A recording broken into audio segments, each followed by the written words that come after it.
Welcome back, ladies and gentlemen, to the No Gimmicks Podcast, the No Gimmicks Podcast, here on the DFPN. We appreciate you guys tuning in. We got a great show for you guys tonight. If you're listening to the sounds of our voices and you're now watching us live, do yourself a favor. Go to the Patreon, patreon.com/datfilmpodcast. As little as $3. Gets you in the door. You can watch all these broadcasts as they happen. You can interact live with us. Don't forget, subscribe to the Bandcamp. We got a whole bunch of new music on the way. datfeelin.bandcamp.com. We also have merch available at the Teespring. We have some brand new merch coming from No Gimmicks. New logos are on the way. We're going to be rolling out a new design, and that will be on the shirt. So do yourself a favor, go to teespring.com, search for That Feeling Podcast, cop you some No Gimmicks gear. Shout out to specifically in our No Gimmicks Podcast group, Bubba John, really good cat, man. He stays up north. They have a podcast, the Bob Culture Podcast. They're really supportive of No Gimmicks, so I want to give them some time real quick to shout them out. They cop the merch, they promote the show. They're really awesome folks, man. So shout out to the Bob Culture Podcast. Shout out to Bubba John. Shout out to everybody up there at ISPW as well. Thank you guys for the support. We really do appreciate that shit, for real, for real. So thank y'all for rocking with us. Oh, last thing too, August 12th, Mission Pro Wrestling, San Antonio, Texas. We will be there. We will be in the building. So if you're in San Antonio and you want to come hang out with the No Gimmicks crew, August 12th, San Antonio, Texas, Mission Pro Wrestling. Go to missionprowrestling.com, get yourself some tickets. Come hang out with us. We'll be watching the show live, and let's have some fun out there. To my co-host, the fabulous one, Frankie D. What's up, man? What's up, Mr. Mac? How are you, sir? I am doing copacetic as hell. First and foremost, before we get into the show tonight, I want to thank you as well, bro. Like, you did some excellent work. You got us some high profile interviews lined up. Doing some big boss shit over there. I see you. Thank you very much for making that shit happen. Right. So if you don't know, then you should know. Next week, it's going to be a big deal for No Gimmicks here on the DFPN. We are going to have on Tuesday, we're going to be interviewing Mr. Neil Pruitt. Now, you might be wondering, who's Neil Pruitt? Neil Pruitt is the man behind the voice of the NWO. So you remember back in the day, you would hear the phone announcement. New world. Right. The phone announcement paid for by the New World. That was Neil Pruitt. So Neil Pruitt is going to talk to us about everything WCW and the creation of the NWO. Neil Pruitt worked production for WCW. He did a lot of stuff that you saw on TV. So we're going to basically go in a time travel, go back in time and talk about WCW. And that's going to be next Tuesday coming up on August the 8th. Yep. Okay, we're going to be doing that here. And no, that's going to be a Patreon exclusive interview. So if you are not a member of the Patreon, you need to jump on. And then August the 9th, we got something in store here. We have former WWF superstar, and this guy was a big deal back in the day. All right. Intensity, off the chain. Yes. The man was Goldberg before there was a Goldberg. Correct. He made his impact in the business. All right. The man started off right here in Texas, in Dallas at Global. Went on to the WWF. Finished up at WCW as a member of Harlem Heat 2000. I am talking about the one, the only Ahmed Johnson. Ahmed Johnson comes to No Gimmicks Podcast next Wednesday, and we're going to talk about his entire career, and we're going to talk about some stories that are going on out there. Was he stretched by D'Lo Brown? Did he keep the Road Warriors shoulder pads? Yes. We're going to talk about all of this coming up next week, right here on the DFPN, the No Gimmicks Podcast. If you are not a Patreon member, you need to become a Patreon. Now is the time. Little as $3. All right, that's less than a Starbucks cup of coffee. $3 to get you exclusive content, not only from the No Gimmicks crew, but you got the Smoke Pig crew, you got the Nerd crew, you got all the content right here that you can get right here on the DFPN for as low as $3 starting you off right now. Join the Patreon so you can get on here with these exclusive interviews that we got scheduled for next week. It's going to be a tell-all. It's a big deal for us, and we hope all you people out there that listen to the No Gimmicks Podcast and support the No Gimmicks Podcast and also support everybody else on the DFPN, because 2023 and beyond is going to be our year, and we are starting next week. Also, real quick, while I can, this coming Saturday here in Castroville, Texas. If you're here in the South Central Texas, Castroville, Texas, Dog Pound Championship Wrestling is going to be here with the Shattenball Slam. All right, so check it out. It's going to be at 2374 U.S. Highway 90, Castroville, Texas. Bell time is at 8 p.m. It's the Stars Dog Pound Championship Wrestling. Check it out this coming Saturday night. If you're not going to be watching the SummerSlam, because we all know why we be watching SummerSlam, Roman versus Jay. So, you're not going to watch that, and you're here in South Central Texas, specifically San Antonio and Castroville, come out, watch Dog Pound Championship Wrestling, go out there, kick some ass, do their thing. That's all I got. Hey, man, that Dog Pound Championship Wrestling card looks loaded. I saw the flyer for it. It looks absolutely loaded. So. Yeah, girl Missy Marks is going to be on there. Yeah, hell yeah. Hell yeah. So, it's gonna be a good show. They always produce out there. You got a bunch of kids out there that are in the school that's going to be participating on the show. So it's going to be nonstop, man. So check it out. If you're here in Castroville, Texas, check it out. Dog Pound Championship Wrestling, Shattenball Sam, this coming Saturday. Once again, 2374 U.S. Highway 90. Check it out. Yes, sir. All right, man. Let's get into the show. First thing on the docket. We were actually supposed to do this last night, but you wanted to watch the doc. So it's funny. We were literally right here last night, and we're all ready to go. And then you brought up the doc, and you asked me, "Oh, have you seen the Cody Rhodes documentary?" I'm like, "No." So I'm like, "Let me check it out." Yeah, watch it. So I did watch it. I watched until the part where Cody is coming back to the WWE, and that's when I stopped watching. So I pretty much tuned out right there too. So it's perfect. It's perfect. So we can talk up to that point because we know what's happening now anyway. That's the ending of the doc. So we know where that is. But what's your overall take on it? I mean, it's okay. I mean, I'll probably watch it once. It's not like something must see. It was cool to go and see the footage of Dusty and hear the stories about Dusty, and knowing a little bit more about Cody. But I don't know. My emotion is basically, I think the saddest part of the whole thing was hearing about Dusty's passing and what, that whole thing, that really, that part was sucky. And then hearing that Dusty had, in fact, was broke, that was terrible. But in saying that, it's obvious that Cody thought high of himself, and so did Dusty.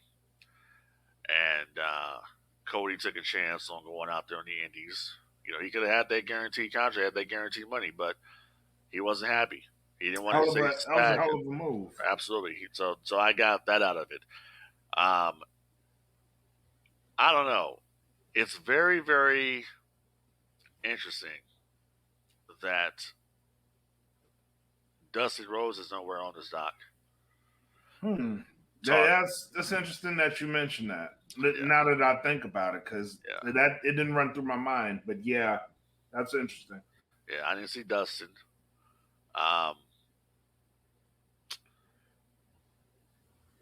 Obviously, they're talking about All In, but AEW has the All In video, so Right. that wasn't gonna happen. Right. Just the fact that they brought it up was, to me, I think significant because they Right. didn't have to go there. Um, Being that he did leave, them addressing that in the documentary that he did leave and he went out to the indies. He was on. Then they said this in the doc. He was pretty much on every independent show that he could be on, um, getting his exposure out there. And then them addressing New Japan. I thought that was a pretty cool part of it. But they didn't have to go there, especially bringing up the Young Bucks and his relationship with the Young Bucks. So I thought that was pretty significant, them mentioning just that relationship and how All In led to AEW, and then them actually mentioning AEW. Yeah, I mean, I'm not surprised that they mentioned AEW because you cannot tell Cody Rhodes' story without mentioning AEW. Now, Right. here's what I take from it as well. I get it. Cody came back with tremendous fanfare. Cody, kind of feels he earned that spot that he's in right now. I just, for the life of me, I still don't think that they see him as this mega superstar. You don't think so? No, I don't. I don't. I think they got Cody because Cody was available and they found out he was available. Cody wanted to come back to win the championship his father never did. But in saying that, they're talking the rumors right now is that next year at WrestleMania, Cody versus Roman Part 2. I don't know, man. They went into Mania this year with that story, tell the story, finish the story. That was the time to do it. That was the time. I get your thinking. I knew it wasn't going to happen. And you hear the stories about how disappointed Cody was that it wasn't happening. But in saying that, I just don't think that they see him as that top star as they try to put on in this documentary. I mean, originally, listen, Cody was there before. What's so different now? Oh, that he went out and became a journeyman, and then what? It's the same guy. So, let me ask you a question. Because in the documentary, they addressed something, and that was the fact that Vince McMahon actually flew out to his house. And they negotiated his return to WWE. And just the fact that Vince flew out to his house, I thought says a lot about what Vince thinks of him. I could be wrong about this, but you don't hear stories of Vince flying out to see people. You hear stories of people flying out to see Vince and going to Vince's house and them negotiating contracts there.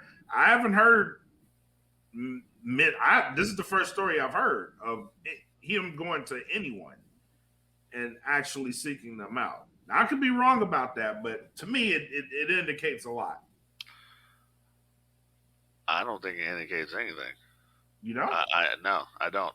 That's no different than him going to Hulk Hogan's house, or something like that. Or this is Hulk Hogan. Well, meeting Steve Austin after their after Steve Austin's walkout. Yeah, but listen to the two names. I get that. I get that part, but it's basically okay. This guy's an EVP of a competition company that was just created. So if he becomes available, I think it'd be a nice coup to pick him up because we can say, "Screw you, we got Cody Rhodes." So you think this was a smoke and mirrors move? Absolutely. Okay. Yeah, because it shows, and I'm not taking anything away from Cody. I'm not. Not at all. I think Cody is a superstar. I think he is. But I think is he a mega superstar? No, he's not. I don't think he's there yet. But nobody is. Yeah, exactly. Not even Roman Reigns. Exactly. I don't think he's there. Roman Reigns isn't a household name. A lot of people don't know who the hell Roman Reigns is. Unless you're directly watching the WWE, I don't give a shit how many ESPN interviews the guy does. He's not a household name. People talk about wrestling. Go where do they go? They go Hulk Hogan. They go The Rock. They go Stone Cold Steve Austin. Those are the three Right. names you're gonna bring up. You're not gonna bring up Roman Reigns. You ain't gonna bring up Cody Rhodes. You're not gonna bring up Seth Rollins. And that's no knock against him. It's just the time we live in. Yeah. Yeah. And I know it because I talk to people at work all the time about wrestling, and that's all they bring up. They have no idea who the hell Roman Reigns is, or the Bloodline, or any of that. Okay. I mean, I get what you're saying there.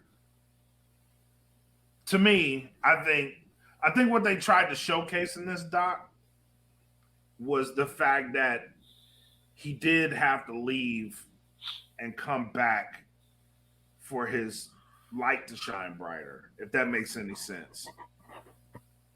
Because he did feel undervalued and he did feel underappreciated. And that Stardust gimmick, he obviously hated it, but probably was the best thing to happen to him. Yeah, that Stardust, just watching that shit was cringe. Very. Yeah, I felt for Cody on that one. That was just cringe. Very, very interesting part in this documentary too, which I'm surprised they haven't used yet, was the whole the Dusty's kids shit.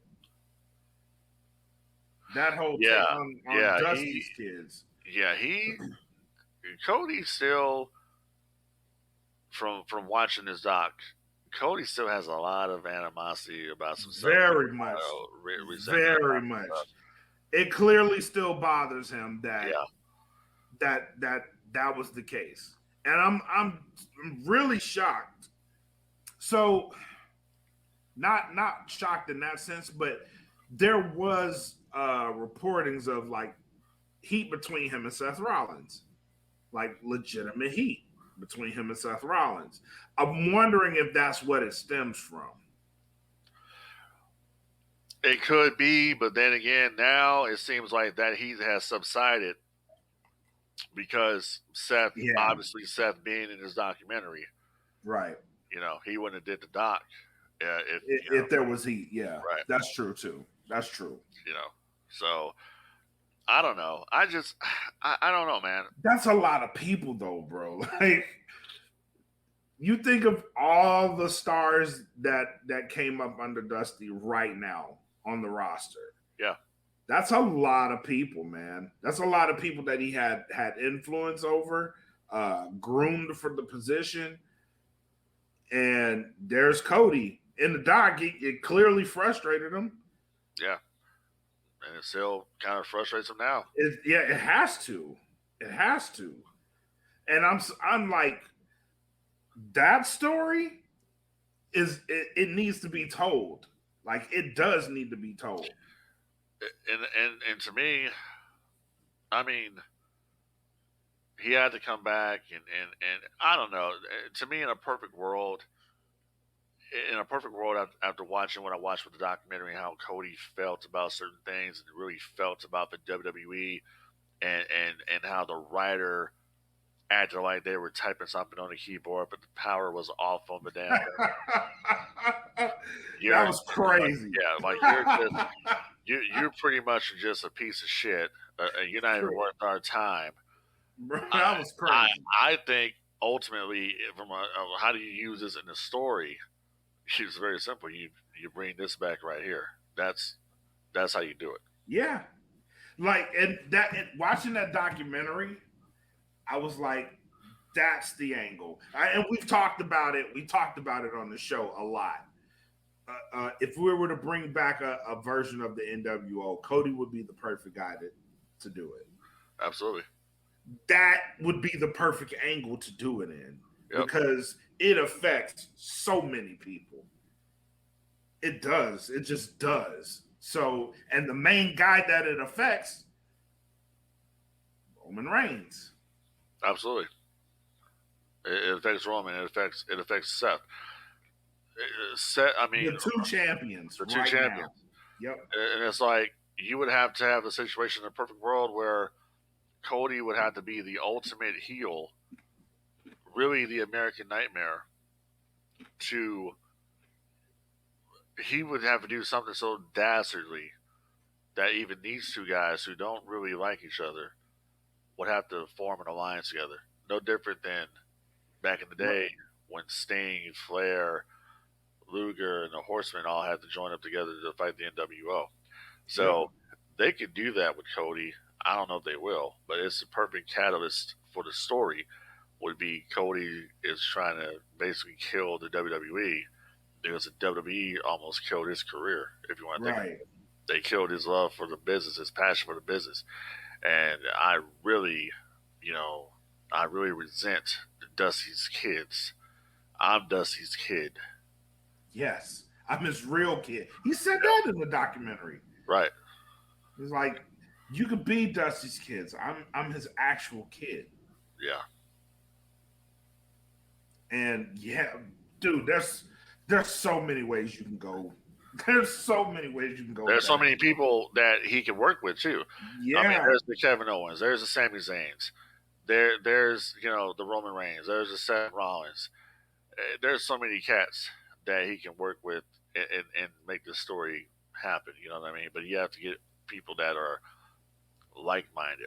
Another person on Right. that list would be the Miz as well. These are all guys that were all training under because Dusty worked for FCW before Yep. FCW became NXT. So it's a lot of people on that hit list that Cody could go after if he chose to go Very there. much so. I do like the idea. Now, I like the idea of Damian Priest. Now, in this iteration of the NWO, somebody else in the Judgment Day, I'm gonna recommend for this role because right now he's in this story to where Seth fucked him up, and he's you almost killed you. Everything you have should be mine right now, and that's Finn Balor. Right. Like, Yeah. I think him and Cody joining forces, and you just bring Priest along for the ride. You got a legit threesome right there. Absolutely. That's actually a hell of a faction. Yeah. And what is Cody and Finn have in common? They were both part of the Bullet Club. Yep. So there you go. There it is. Yeah, I like that. I like that. Now, will they do that? Probably not. Probably not. But if you're gonna pull the trigger on that one, that's the way you go. We have more chances of them uploading episodes of Livewire to the network than that ever happening, which ain't happening. Livewire 96. Yeah, Livewire when it was actually the call-in show, those were fun shows. Yeah. Not when it was just a video show. The WWE has never been a company that liked transparency and liked people calling in asking questions. They're not really the fans of the smarts, even though that's what they cater to sometimes.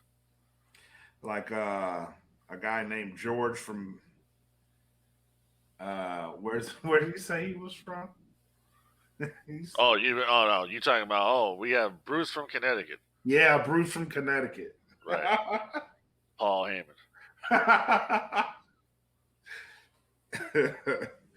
That was awesome. Yeah.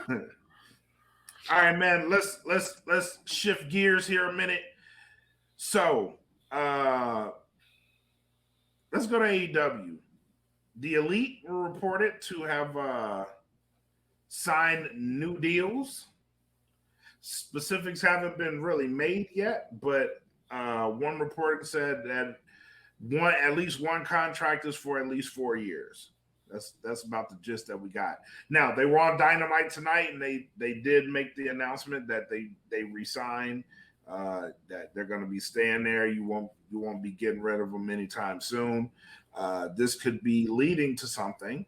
So, question for you, fabulous Frankie D, is what we know that there was no doubt that they were going to be staying. Yeah, I did. There was no doubt there, right? If any one of them would have been able to be picked up by another promotion, Omega. WWE, Kenny Omega, correct? Yep.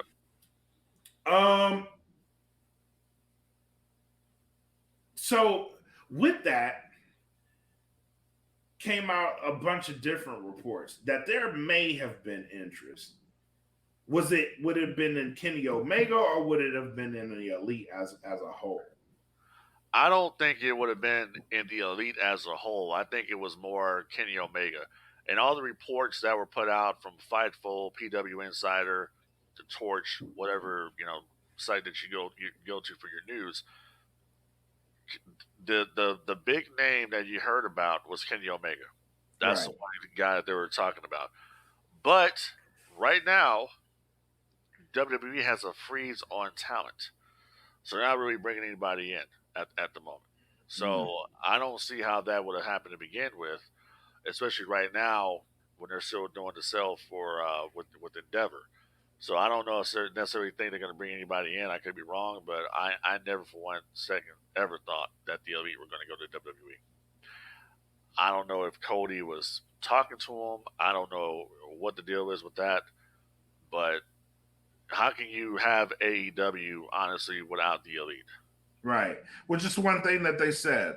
Like we are the E in Elite. Right. And it didn't make sense if we left, then our foundation pretty much collapsed. Right. It would pretty much collapse. Which is why I'm saying this too at this time. There is no doubt in my mind. I don't know what the personal issue is that Cody Rhodes has with AEW and whatever it is. Tony Khan isn't talking. Cody Rhodes isn't talking. I will make this prediction right now that when Cody Rhodes' contract does come up with WWE, I guarantee you he's going to wind up back in AEW. I would agree with that. Yeah. And that documentary left the door open for that. Yeah. I think that because he has not come out and ever bashed AEW. No. He hasn't said don't watch AEW. He's actually said support him. Watch him. Yep. That's what he has said. He's been really smart about not crapping on people that he's done business with. Exactly. He's been really smart about that. He knows the deal. Okay, just like Bruce Pritchard knows the deal, and that's why Bruce Pritchard has never quit his podcast, even though he's an executive at WWE, because they know if this shit don't work, if something goes, right for me, or something goes left, I should say, then I got something to fall back on. So there's no doubt in my mind that Cody will end up back into WWE, guaranteed. AEW. I'm sorry, AEW. Yeah, he will end up. He will go from WWE and back to AEW. I agree with that. He whether people like it or not, listen, Cody is unofficially a member of the Elite. So he will end up back in AEW. We like to talk that, well, not we. People like to talk about the four pillars of AEW. Like really and truly, the Young Bucks, Kenny Omega, and Cody Rhodes. Those are your four pillars. Right. Well, I'll go further than that. I'll say your six pillars, if you want to go even further. Okay. You got them, but also add on to that, Heyman, Adam Page, and Chris Jericho. Yep. But you go on and on further than that. Who else would you add on? Well, John Moxley. Yeah. I mean, pretty much anybody that was there day one, and really, I count day one as double or nothing, right? That's your true day one. Anybody who was out there at the press conference that signed a contract, that was your day one-ish. Yeah. That's your day one people. So Cody is the Elite, and Cody will end up back in AEW, guaranteed. I would agree with that. He's going to finish that story at the WWE and say, okay, I've finished the story. I've done it. There's nothing else for me to do here. But I didn't do something over there. I never got to be the AEW World Champion. Yeah. All people got mad will say, "Oh, well, Triple H says, oh, well, they're a secondary promotion. I want to be the champion of a secondary promotion." Yeah, okay. Here's the thing, but they are. Eric Bischoff called WCW the secondary promotion. Exactly. So there's no shame in admitting that. Everybody knows. Even when WCW was beating the WWF, that's what they were number 2. Yep. They were. Everybody knows WWE is the big time. They were the big time when they decided to call themselves the World Wrestling Federation and get away from the territories and go worldwide. Yep. They were number 1. Yep.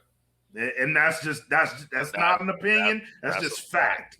That's That's where just it was. fact. When we were talking about our demolition Road Warriors debate, I said it right there. I said it doesn't matter whatever they did on the outside.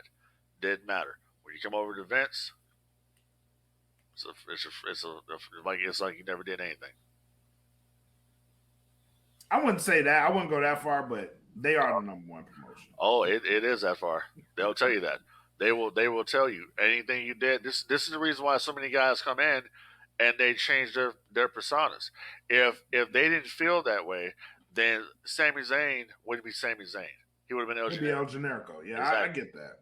Kevin Owens would be Kevin Steen. It's also they want to copyright the name, but you get what I'm saying. They want to you leave your legacy at home because anything you did before you got here don't matter to us. You're here, so you got to start at the bottom. Only time that didn't happen, it didn't matter. That was for Ric Flair. What for Flairs, or Hall and Nash's, because they had already been here, or Hogan, you know what I'm saying, Right. or Macho Man or somebody like that. That's when it didn't matter. No, I get that. But yeah, I do think that's gonna happen. The CM Punk situation with the Elite, I think it needs to be addressed. Yep. That's what money now right there. Yeah, I think now that they're staying there, you need to start addressing that shit. That's the money, and they don't get that. That's the money right there. That's the money angle. That's the money, dude. Make it happen. You gotta make money in the wrestling business. That's what it's all about. It's all about drawing money. It's all about making that dollar and getting people in there. The story is already there, people. It's time for y'all to come together and get it cracking. The story is there. The story is the Elite and CM Punk. But CM Punk has some allies, FTR, with him. You get the people thinking that y'all really hate each other, but in reality, listen, let's all get together and make this money. Fucking money. Yep, let's make this money. Let's do some box office while we can. Yep. Go ahead and make it happen, bro. Like y'all ain't going nowhere for the next couple of years. Shit. Make the money. Go ahead and make it happen. Exactly. Make this happen. Speaking of CM Punk, something interesting happened tonight. So they actually, this goes back to Collision, which out of the two shows, I'm way more engaged in Collision than I am Dynamite. Although Dynamite tonight was decent, Collision has my attention. And something happened on Collision. He finally brought out the championship from the bag. He spray painted it with the X on it. He calls it the Real World Championship because legitimately he never lost it. He said that his blood was still on it from when he took that belt from Jon Moxley. His name is still on it because no one has beat him for that championship. He will be defending it at All In versus Ricky Starks, which I think is going to be a hell of a match. They had a great match in the Owen, great tag match. Ricky has come out on top in both of those matches, so there's incentive to give him a shot at it. Which Punk said, you pinned me twice. You want to fight me for this belt? Then let's do it at All In. And they're going to be doing it All In. We talked about this before the show. The Real World Championship. I like it. You haven't heard that in a very long time. Yeah, I like it. It's such a throwback to 1991 when Ric Flair went to the WWF and he had the WCW or the NWA World title with him, the big gold belt, and he brought it in. He was, had Bobby Heenan with the actual physical title before Ric Flair ever debuted on TV, and was calling Ric Flair the Real World Champion. I remember when he went, it was SummerSlam 91. Remember the match made in hell, right? Mm-hmm. And he had the belt, and he went and knocked on Hulk Hogan's door, and he says, "I am here on behalf of the real world champion." And he had the belt in his hand. He was trying to talk to Hogan. Or somebody slammed the door in his face. That was funny shit. Yeah, that was funny. So I liked it. It's a great throwback to that. People were like, "Oh, well, Punk had a can of spray paint a belt. Oh, that's original." We've seen it. We know where it came from. We know it. We know. All right, you're not really saying anything, smart ass. We already know. All right, we already know. Everybody, it's just people they emulate stuff. So Yep. it is what it is. Now, I would have preferred it had been a red X Hmm. myself, but Hmm. you go with the black. Black is cool. Black looks pretty good on the goal. We've seen it with Hogan, you know. Yep. So that's whatever. I like it. I like the angle. It's a very very important thing for Ricky Starks. This right here makes Ricky Starks, it puts him up in the main event program at this point. In front of almost what's the total gonna be like? What 80 some thousand people at this point? They're at 80,000, I believe, right Okay, now. so So they're gonna break the record. But as somebody brought up, you really can't compare it breaking the record to SummerSlam because it's the same. Essentially, it's not the same thing. It, it's not the Wembley Stadium yeah, it's that not. WWF sold out. Yeah, it's It's gone not that. through renovations, so Yeah. it's not the I get it, but it's not, and I don't care. So what I believe is that this stadium can fit upwards to 120,000 people. Okay, But they uh, have to open up layers for them to get that to that point. And I don't think they're at a level to where they can even open it up to fit 100,000. But yeah, yeah, I do know that specific stadium, that one is like the all time attendance record for like a concert or something right. in the world. Well, I tell you what, the all-in card is actually shaping up to be pretty decent.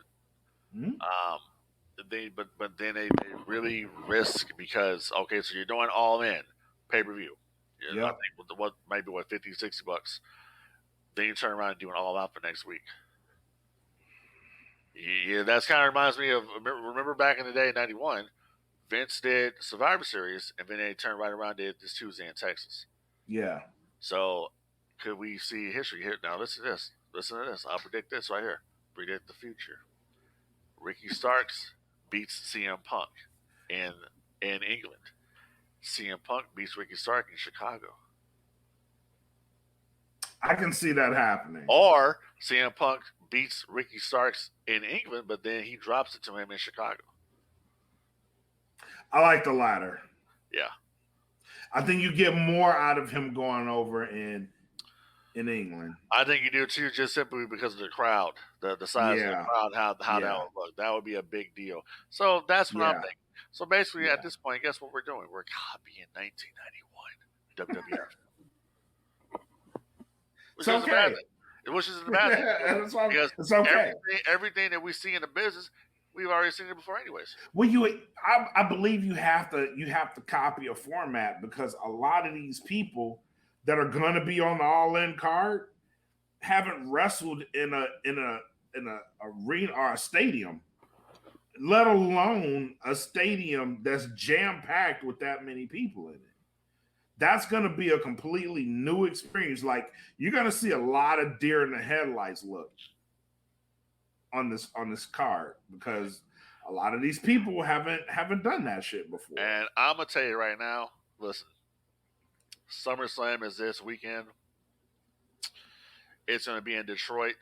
It's gonna be in a big ass stadium. I've said on this podcast before, WWE doesn't care about shit like that. They They do don't. stadium shows all the time. They don't care. I have a sneaking suspicion that they're going to be looking at this one though.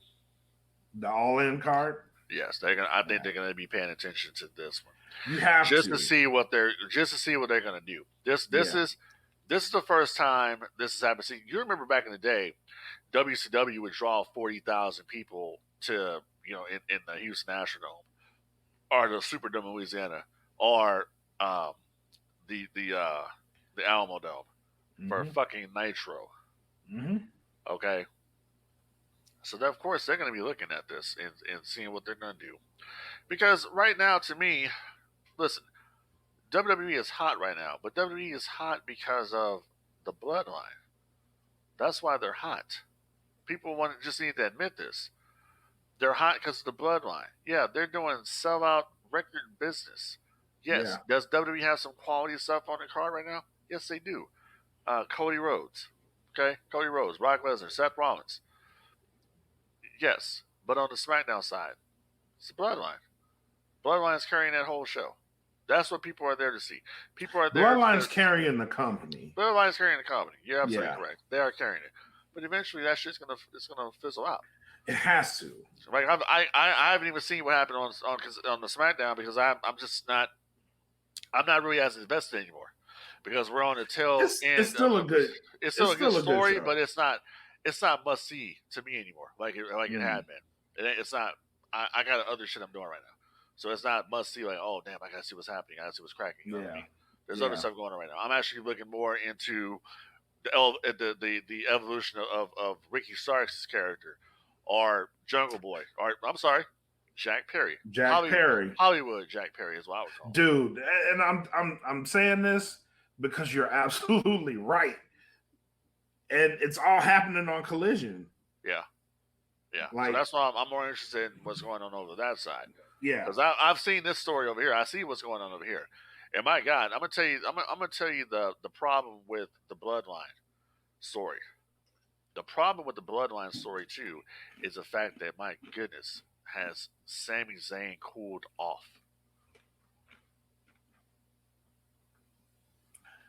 I did not consider how important Sami Zayn was to the story. He was a big part of that story. Yeah, I didn't consider that. He was a big part. Even after his angle was done, he Yeah, was still important to the story he was. because you would catch him in these little exchanges with Jay. He was a supporting cast of that story, and Still, still, and you got nothing for him. Like right, right, nothing. You got right, nothing going on. It's not his fault, but it's just you can tell somebody's cooled off. And right. I'm sure if I'm Sami Zayn, I'm like, damn, what do we got to do back here? And then you read the stories too that they're no longer going to push Riddle because of Riddle's outside issues, or whatever he's got going on. So they're not going to push him any further. That's weird.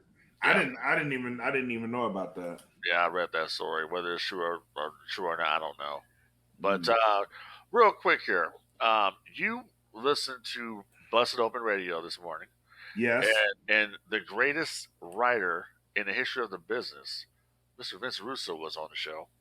So why don't you give us just a little bit of a summary of what Mr. Russo was talking about, and what since we started doing this podcast back when it was wrestling with our thoughts, up into the No Gimmicks podcast, and when I was doing the Gurk Report podcast, grwck.net, okay, I always put over Vince Russo. You did. Because Vince Russo is the cool dude. I like Vince. I had my issues with him, and this morning made me realize I don't have issues with Vince Russo. I shouldn't have issues with Vince Russo. Right. And so he was on there because Bash at the Beach 2000 was a topic of discussion. They just did Dark Side of the Ring on Bash at the Beach. I gotta watch that. I gotta watch it too. Yeah. I think it should be on Hulu. Right. So Vince Russo, he comes on and he just starts stating fact. Like, you can't refute the shit that he was saying. Right? Tag teams that he had made, things that he had been a part of that were successful, right? And his question was essentially, why don't I get the credit for the things that I've done right, but I get all the blame for something that I was there for that didn't go right? And I was like, you know what, Vince, that was a damn good statement. It was a good question. Yeah. Because a lot of fans like to attribute the downfall of WCW to Vince Russo. Which is bullshit. It's bullshit. I before this morning, I knew that was bullshit. So that was one of the factors. Like, okay, he's coming out and spitting facts, bro. Like, you were there. You were one of the head writers during the Attitude Era, right? You go to WCW, that doesn't pan out. However, you go to NWA TNA or whatever becomes TNA Impact, you're there, it's successful, right? During one of the booming periods, a lot of Kurt Angle is credited with having some of his best matches ever during this time period. They were doing weekly on Spike TV, 1.4 they're doing million viewers. Exactly. He brought this up. And I'm like, I can't argue with this. You know what I'm saying? I can't. So it makes what happened in WCW, it's hard to say that it was his fault. Any of it. And we already knew that. And it's hard to say like, okay, maybe you can make the claim that he needed someone to be like higher to him to check what he was putting across. Well, if you're going to say that, then it's totally not his fault. Because if Vince Russo was the last word, then it's pretty much like he's running it. You might as well let him run it. But if there was somebody there like an Eric Bischoff, it kind of makes it his fault too, if he was the man in charge. So it's kind of like, okay, yeah, that was bad, but this guy wasn't the end all be all in this equation. Well, so it's not his fault. Well, the person that was actually so the time period you're talking about really around the Bash of the Beach 2000 time was that was around July 2000. So Bischoff and Russo were technically creative partners together, but I think the final person that had the final say so. I think that might have been a guy named don't quote me on this. I think it was named Bill Bush. I think it might have been Bill Bush, or what was the last guy? Fuck. But again, but yeah, that clears But if it was a filter, yes, there Vince McMahon was the filter, exactly. So and you can push all the ideas you want, but if there's somebody there that's like the last word, and this shit is still getting across, that makes it not Vince Russo's fault. But in saying that, the Bash at the Beach incident, there's always been two stories about that part. About that. There's the Hogan, and then there's Bischoff's side, and then there's the Russo side. But then the thing about it is that Hogan actually never ever appeared again on WCW television, and then Hogan actually ended up suing WCW over it. And Vince Russo. Right. Yeah. So I don't know, but they all worked together at Impact, but there was some heat there. Yeah. But in that situation, I'm probably more inclined now to believe it Vince Russo. Yeah, because the person honestly, the person I would believe in that situation the most, it would be Jeff Jarrett. Yeah. But so in his defense of what that whole situation, Vince Russo on the radio was like, here's where I am when we did this documentary. He's like, I went on this thing not to bury anybody. I went over there. I didn't want to call people names. Like, I just wanted to go over there and tell my part in what happened in this thing. And he mentioned on the radio, he was like, we have beef. Not beef, we have heat. Me and Eric Bischoff behind what he was saying on this documentary. I haven't watched it. I need to go back and watch it. Also, he has heat with Dave Meltzer because he was like, he called Dave Meltzer like, if you're supposed to be a journalist and I bring numbers to you, which is what he did. He was like, if I bring numbers to you, Dave Meltzer, and you're supposed to be a journalist, where's my retraction? You're supposed to retract this. So I will give Vince Russo this. I may have harshly judged you, Vince Russo. I really may have harshly judged you incorrectly. And for that, I apologize. Because you showed me something this morning that you may come off as arrogant, which that's whatever. The truth is fucking arrogant. Whatever. It's truth. You didn't lie. You told your side of the shit, and you didn't lie. So for my judgments on you, I apologize. That's my piece. As you should. No. It's being grown up, man. Oh, Like as you should. And you know the funny thing about it, I like Eric Bischoff too. I do too. Yeah, I like both these guys. I've interviewed both these guys, so I have no problem with either one of them. But when we have Neil Pruitt on next week, I'm asking Neil Pruitt what did he think about Bash of the Beach 2000? What does he know about Bash of the Beach 2000? Because he was there. So, yeah, fun times. Fun times. But I'm glad that you could see what I've been saying all the time about Vince Russo. Yeah. It's not a bad guy. I like Jim Cornette too. I can listen to Jim Cornette for hours talk about the past. talk about Crockett and NWA and all the stuff and Jim Hurd. I can listen to it for hours. I do. When I'm at work, I'm passing time listening to Jim Cornette talk. I can listen to it. You know what I mean? Yep. So, it's just the numbers don't lie when it comes to Vince Russo. Vince Russo was booking the WWF at the hottest point when it was the most eyeballs were in the business. People can't refute that anymore. True. We can say that we're in a boom period for the business. The company's making more money. Yeah, the company's making more money off of TV. Rights fees is what it is. That's how the company's making more money these days. TV rights fees is a big part of it. So longer and on top of that too, it's WrestleMania. WrestleMania draws a lot, and they sell tickets. I'm not going to dispute any of this stuff. But to say that wrestling is in some sort of a boom period, that's bullshit. It's not. WWE's in a boom period right now. Yeah. Not everybody else. Usually when it's a boom period, it trickles down to the other companies. Back in the day when it was a Monday Night War and WCW was beating the WWF, it was trickling down to WWF was starting to come up. When both companies were at its height, guess what was happening? The indies was blowing up. All the indies were selling out. Everybody wanted to be a wrestler. Everybody was buying the merchandise. That's what was going on. Yeah. You don't really see that now.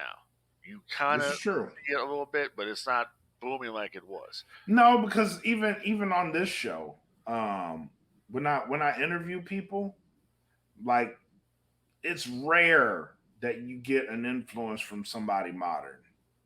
Yeah. It's rare.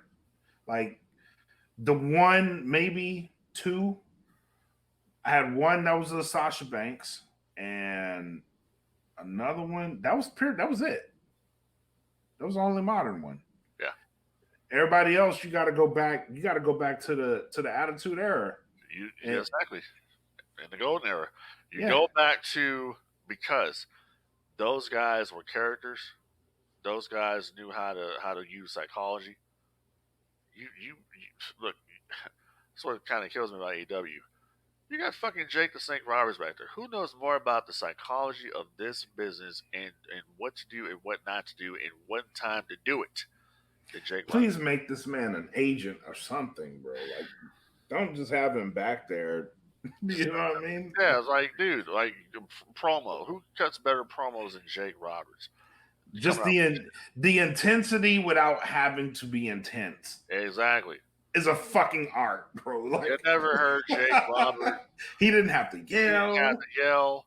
He didn't have to do any of that. Jake would speak so softly in his promos. And you think he was going to kill you. Exactly. Exactly. Yes. So you're talking about underutilized. That's Jake Roberts. Yes. Like, please make this man an agent or something. Something. But yeah. All right, man.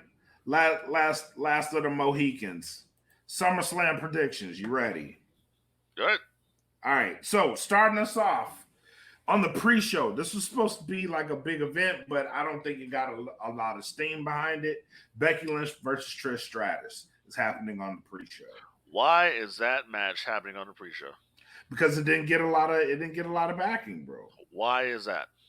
I don't know. Maybe it's the fact, and I'm not knocking her, but maybe it's the fact that just Trish Stratus' day is no longer here anymore. I don't know.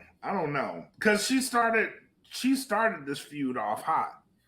No, it started off hot, but then again, okay, does the modern audience really know Trish Stratus and what she did in No, the WWE? No, they don't. no. And so I Which think, which is, you got a whole fucking network out there. You got the whole video library that you can show what Trish Stratus did. I mean, Trish is out there having a, thank you, Trish. But I just think what it comes down to is that people just aren't into it because I don't think they want to boo Trish Stratus. They're not. yeah. That's kind of what it is. I think it's a waste of time. Ultimately, yeah, I'm gonna go with Becky Lynch to get the win. I want to go with Trish because I do like her introducing Zoe Stark to us. I ain't got no comment on that one. I like Zoe Stark. I ain't got no comment. I do think Zoe Stark is the future, but that's just me. That's you. All right, cool, fair enough. All right, Austin Theory versus Santos Escobar. All right, so let me tell you this right quick, bro. So Austin Theory at WrestleMania this year had the biggest match of his career against John Cena. Mm-hmm. And I'm gonna be completely honest with you right now. This belt right here, which is what they're wrestling for, means absolutely nothing. Because Austin Theory has been booked like shit, as if he never wrestled John Cena.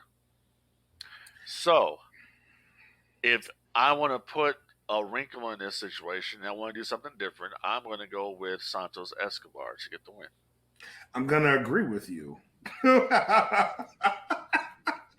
I'm going to agree with you. Yes. Santos Escobar, barring a Rey Mysterio injury, I thought he was walking into this match and walking out surefire champion. I still think he's going to walk out champion. I hope he walks out as champion and he turns heel. I want Mexican United States champion. That's I want this. The LWO faction. I want this. It would be fucking heat magnet, dude. Yes. But the problem is Santos is too popular now as babyface. This is true. This is true. He is very popular as a babyface. Yeah. So it didn't used to be that way. So. Yeah, Backlash changed a lot for him. Not even Backlash, because he wasn't even that popular at Backlash, but afterwards it was the residual effects of the LWO at Backlash that got him there. All right. Plus, he's a really good worker. I like him. Yeah, he's a shit. Yeah, I like him. Rhea Ripley versus Raquel Rodriguez. They're not taking this belt off of Rhea. And this is a dud. Yeah, let's just face it. This is they've done nothing with Rhea since she's won that championship. But she's still gonna be popular though. Rhea is gonna be very popular when she turns babyface. There's a lot of people yes, there's a lot of girls out there, little girls out there that like Rhea Ripley. That's true. I've seen it in house shows. That's true. Because she doesn't when she comes out in house shows, she don't have all that shit on her face, all that makeup on her face. She just comes out as stuff.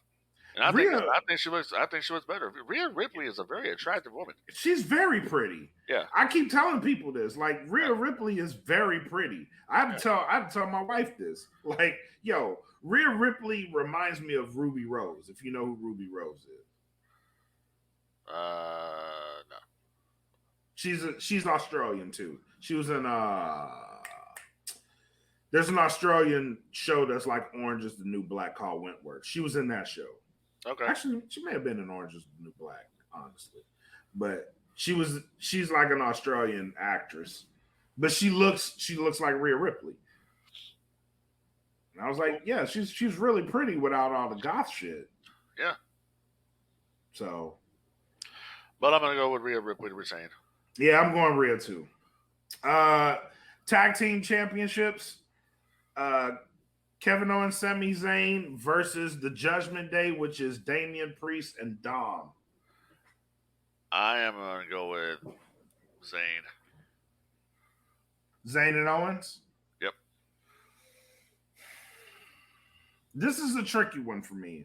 I don't see them putting another belt on On Dom, Dom because Dom's already the what is he the North NXT American. North American champion.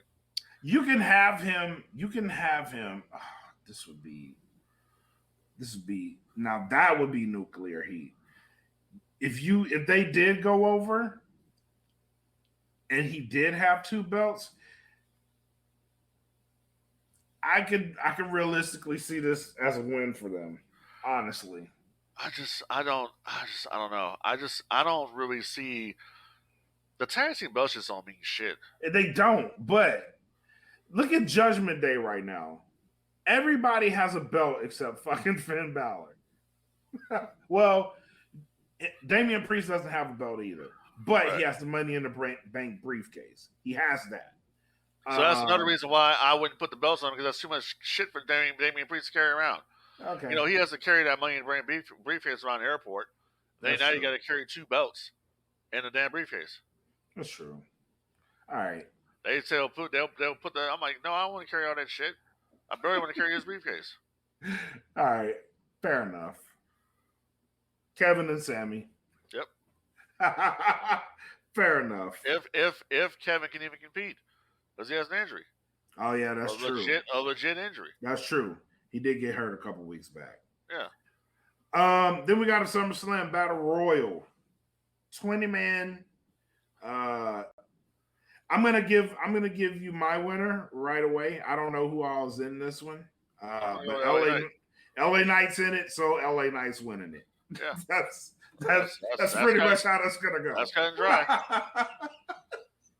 That's pretty much how that's gonna go. LA Knight's in it. He's gonna win it. And did they make this because he wasn't in a match at SummerSlam? I don't know. That could be the case, but it's just a worthless throwaway battle royal. Yeah, he's gonna win that shit, and it's gonna be massive because the crowd loves him. It's gonna be massive. They love him for now. For now, so they get bored. Yeah, that's true. Fans are fickle. Yep. Then we have Ronda Rousey versus Shayna Baszler in the MMA rules. No interest in this match whatsoever. But if I had to pick somebody, I would pick Shayna Baszler. I'm kind of interested in this one, only because it's an MMA rules match. Now, how are they going to make this a legitimate fight? Because it's MMA rules. I don't know. That's going to be interesting. And 2, so a couple questions out of this one. How are they going to make this look legit? 2, if it is legit, there's a prospect for blood in a women's match. I don't know how far WWE is going to want this to go. But that possibility is there. I don't know. I honestly, I don't really care. I just have no interest in it at all. I couldn't. This one I kind of want to see, just to see what's going to happen in this match. But I'm with you. I think Shayna Baszler takes this one. The story leading up to this one has been decent for the both of them because it's in their lane. It establishes the history of them two. They've been telling a pretty good story with this one. Now, the match itself, I want to see it just to see how far they go with this one. That's it. Yeah. Well, if I had to pick a winner, I'm going to go with Baszler. Yeah, same. Logan Paul versus Ricochet. I don't care. Yeah, this was Yeah, I'm just. I haven't been a fan of it. I'll just say it. I haven't been a fan of this story. Yeah, I'm not a fan. I'm not a fan of Logan Paul, so I have no interest in anything he does. It's not even that I'm not a fan of him. I could not be a fan of him and appreciate his ring work, which I do. I appreciate his ring work, but this story has not. It's not pulled me in. I'm sorry, it hasn't. They tried to inject Samantha Irwin in it. It just didn't work for me. I could have did without this one. Yeah. What? That's some shit you could have on a pre-show. Yes. You Yes. could take that Swap U.S. this. title match and put that on the damn main show, and take this bullshit and put it on the pre-show. Yeah, I haven't been invested in it. But this one I am. Gunther versus Drew McIntyre. I'm picking Drew McIntyre. Really? Yeah, Drew McIntyre is in need of a big win. He's overdue. Oh man, it's so hard for me to go against. And just honestly, just because Gunther has had the Intercontinental Championship for so many days, it doesn't really mean shit. Because how many times has he defended that Intercontinental Championship? He defends it quite a lot, actually. Well, good. But like I said, Drew McIntyre is in need of a big win. I mean, Drew McIntyre had the WWE Universal Championship match at Clash at Clash at the Castle. He lost, so he's in need of a big win. You bring Drew McIntyre back to job him out. I don't think there's going to be a job, but fuck, it's going to be a hard hitter for sure. For sure. Yeah. Oh man, I don't know, man. I don't know. It's hard for me to say Gunther's going to lose this one. I'm going with Drew. All right, I'll go against the grain. I'll go Gunther. It's hard for me to say. I'm going with Drew just simply because I don't want to see Honky Tonk Man's record broken, and I know that. And I just don't think that you don't bring Drew McIntyre back and job him out. I get that, but also it's not good business. I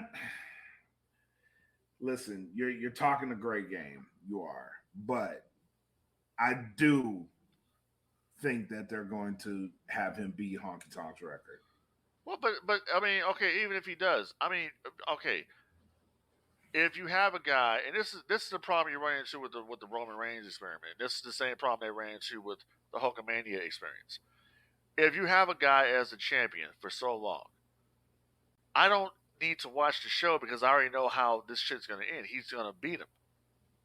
Yeah, but so give me a surprise. Let the guy lose. No, they're not going to do that. I don't think they're going to do it. Okay, so basically what you're saying is that Drew McIntyre is a piece of shit. He's a former WWE champion, but he can't beat Gunther, even though he's much more muscular than Gunther. He's bigger than Gunther, but he can't beat him. I don't think that they will have Gunther lose this match. I just don't. I don't believe it. Okay. Well, if McIntyre doesn't win the Intercontinental belt, the fucking Intercontinental belt, then that shows me right there that he probably isn't resigning with the company. I'm not saying. Now listen, I don't think Drew wins this match. I'm not saying that just because he loses this match, he loses value. He could very well go into this. Very well. I don't think so. Oh yeah. How do you lose? You lose every time you're in a championship match. You lose. You lose value, bruh. Sorry, that's the way it goes. You lose value. I don't think that's a bad thing. You can't go out there and fucking be out there with Roman Reigns. Oh, and you lose. Then you come back to the next stadium show, which is a big ass PLE, and you lose again. Why am I going to watch a loser? Wow. I think he could lose this match and gain value. No, your philosophy is that he can lose the match and it won't hurt him. It does hurt him. You know, this ain't Hall and Nash back in the day where they can lose a match and it don't hurt them. They can do a job and it doesn't hurt them. This is a different time now. It's going to hurt Drew. It hurt Drew when he lost, and then they did a sing along at the end of the fucking show. It does. Okay, wasn't he involved? Wasn't he involved in WrestleMania? It was what was it? A triple threat match, right? It was him, Drew, and Sheamus, correct? Yeah. For the IC belt, and he lost there too. Yeah, but you can have him in this match. He ain't a fucking jobber. No, he's not. But I don't think you. That's all he's been doing. No, if he's not jobbing, then he's on the injury reserve list. or whatever the situation may be, and then he comes back. I'm not going to invest. I'm not going to invest in. Okay, we'll bring you back just for you to job to Gunther after you've already done that at WrestleMania. I don't think For the same championship, by the way. I know, but Yeah. I don't. There's a way. Hey, let me ask you this question. So what's Sheamus's value nowadays?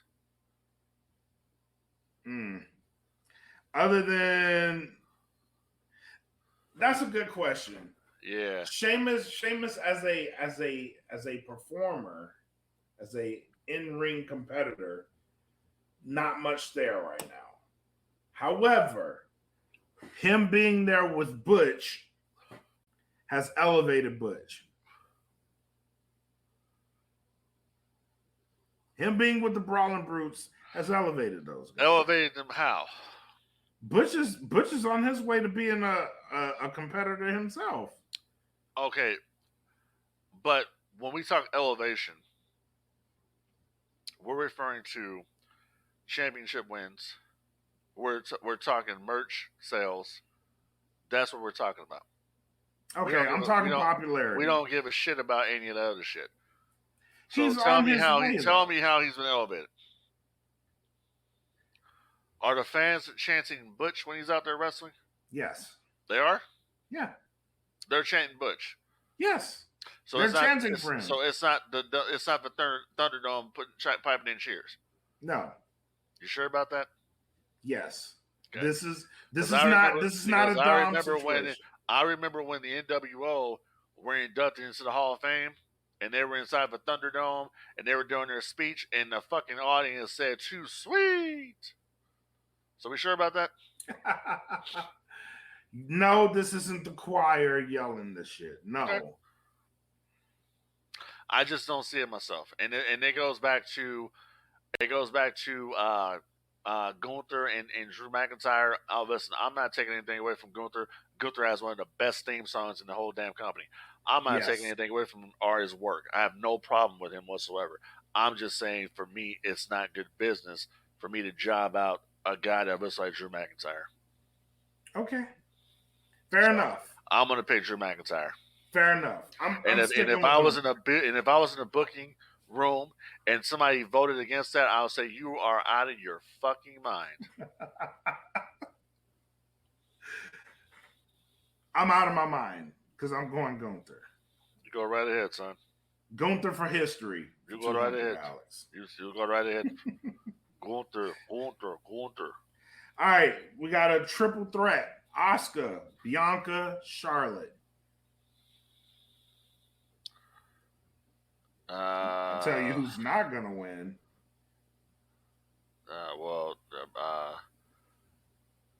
We have to go process of elimination.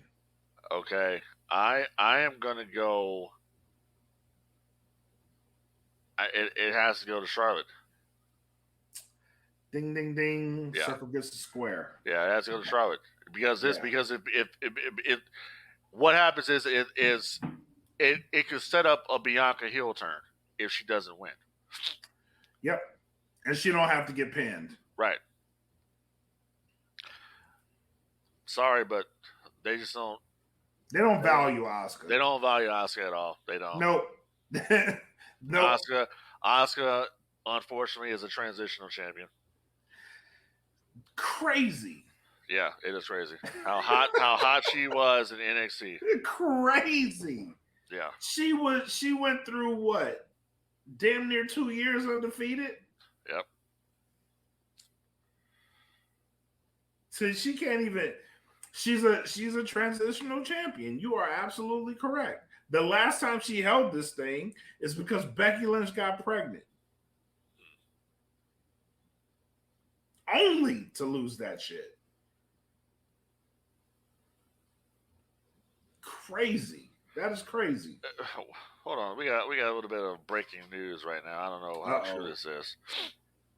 Okay. So this is from AEW Dynamite tonight. This is MJF came out, I guess, after Dynamite. We're off the air. MJF MJF out now. So they were all, everybody was out there thinking Tony Khan had all the roster on the stage and all that, right? So it says, before AEW, there was only one show in town to make money, WWE. He said he had interest from WWE, but he held out and joined up with visionaries who would let him be who he wanted to be. He thanks Tony Khan for making him a very rich man in 2024. What an ass. Yeah. What an ass. So take that for what you take it as.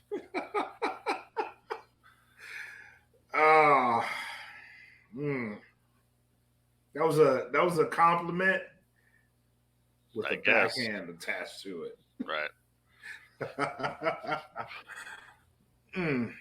Thank you for making me a very rich. That means you better fucking pay me, or I'm leaving. Or I'm leaving. Right. That's kind of where you kind of. I don't think MJF is going anywhere. I don't think he is either. Yeah. I don't think he is either. Let's get back to our SummerSlam predictions here. All right. I call it Summer Scam.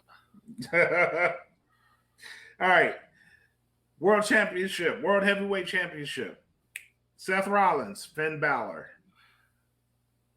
I am going to go out on a limb here, and I want a surprise. I say give it to Finn. Finn deserves it. I like but they're going to keep it on Seth. There he hold on. Aha! I saw the light bulb. Hold on. Yeah. Hold on. So I saw the light bulb go off. Yeah. I was like, it's coming. So I would book this like this. Finn Balor wins. Go ahead, say it. Damian Priest comes out. And Damian Priest is going to be out there like, oh, hey, congratulations, yada, yada, yada. Drops that motherfucker. Cashes in the Money in the Bank and beats him and becomes the World Heavyweight Champion. Ding, ding, ding, ding, ding. Yeah. So I'm going to go with Finn with a second title change with Damian Priest cashing in Money in the Bank. Yes.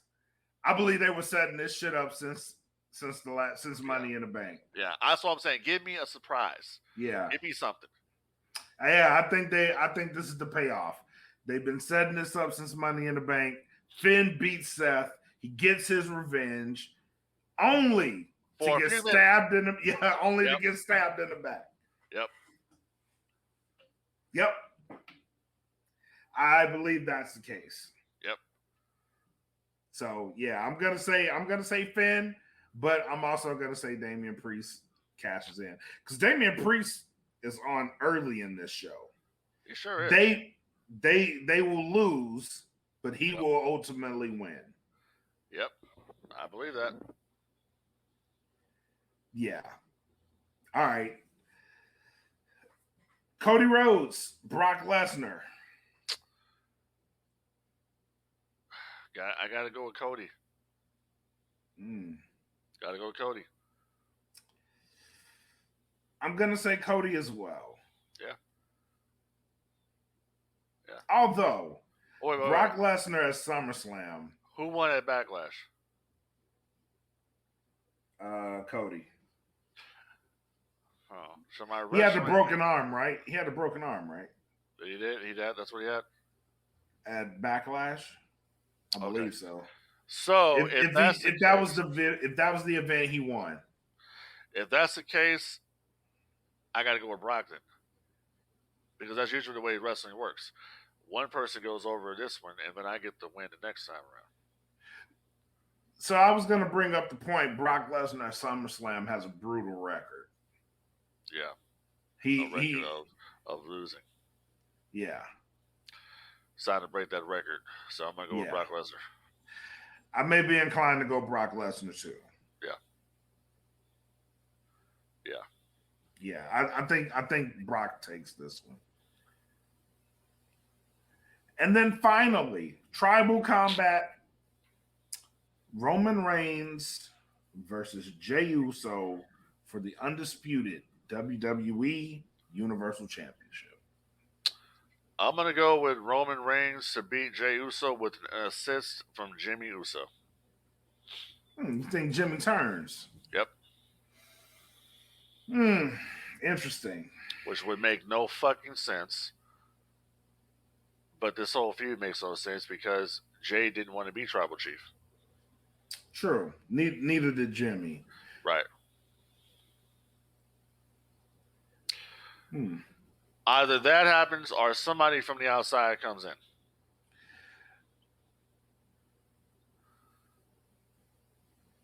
Who are you thinking? Roman's not going to lose because Roman already got pinned at Backlash.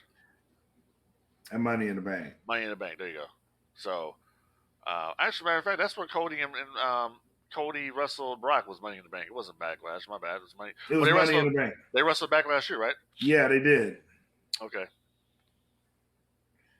See, I don't keep it with anything except the bloodline. So, who are you thinking shows up from the outside? You got Solo. My pick would be Solo. Yeah. Solo does something. Yeah. And if Roman does lose, okay, Solo turns on Roman. I could see that happening. Wise Man turns on Roman. I don't know about that one. You don't have any. Why would he? But Solo turns on Roman, but that doesn't make Solo a babyface. It doesn't. So then Roman would have to be a face, which is the plan all along, anyways. The plan is for him to see the error in his actions. I don't think we walk out of here with that in hand, unless he loses this match. I'm going to go with my original. I'm going to go with Roman beating with help from Jimmy Uso. That's what I think. It can be help on purpose or it can be inadvertent. I'm going to say Roman by way of a Solo help. Could be. I don't know. Who knows? Could be Rikishi. Could be Zilla 2 come down. Who knows? If they end up, so this whole tribal combat, it leads me to believe someone else is coming in. Yeah. Who that someone is, it could be Rikishi, it could be Alpha and Sika, it could be. Well, what are Alpha and Sika gonna do? They're not gonna do anything, but their presence could prompt something. I don't know about that. Or you have them spectate the shit. I really want to know who's gonna be there though. Yeah. Because you know family's gonna be ringside. This. I guess the way to find that out is to watch it on WWE Network. I'm inclined to go live watching this one, but I don't know. Go right ahead. If people can't afford to Peacock, I don't know what the fuck you're doing. Oh man, but that's the predictions for SummerSlam. Final thoughts. What you got? Final thoughts is I got nothing. Wow, that's rare. Not even spay your pets? Nothing? Nah, I don't really care about that right now. Okay. Damn. So much for the animals. Yeah, well, you know what? Do you people really listen? I tell you every week to help control the pet population. Have your pets spayed or neutered. Keep your pets from out in the sun. All right, keep your pets from off the hot pavement because the paws get all burned and shit. You dig what I'm saying? But other than that, I got nothing except next week, big week for No Gimmicks. Yep. Next Tuesday, Neil Pruitt right here on No Gimmicks Podcast. Next Wednesday, Ahmed Johnson, former WWF Intercontinental Heavyweight Champion. Gonna tell all right here on No Gimmicks Podcast. Out in public. We're gonna get funky like a monkey. We're gonna get funky like a monkey and go all the way to the pain window, baby. I'm gonna get funky with you. Exactly. But other than that, I ain't gonna nothing else. That was it. All right. Don't forget, we we got a whole bunch of other stuff coming from DFPN. Shout out to all the shows, man. Great week. If you guys didn't watch the USDN episode, the interview they did with Drew Moss, please go watch that shit. That was impressive. I was impressed. And I got a drawing out of it. So. And also, don't forget, in order to be a part of these monumental interviews next week, you have to be a Patreon member because these are going to be Patreon exclusive. So it's the DFPN on Patreon.com. Check it out for as little as $3. All right. Yes. As little as $3, you can get all this content from not only No Gimmicks Podcast, but the USD, and you get the patio with Kim. You got the smoke pit, real food. You know, you got so much stuff over there. Why not? All right, $3 DFPN right here. Definitely Podcast Network. We doing our shit, big things in 2023 and beyond. So y'all need to get up right here with No Gimmicks. Yes, sir. All right, man. With that being said, thank you guys for tuning in to the No Gimmicks Podcast on the DFPN. Until next week, you guys take it easy. Come back, have fun. But until then, enjoy the fucking wrestling, people. Peace.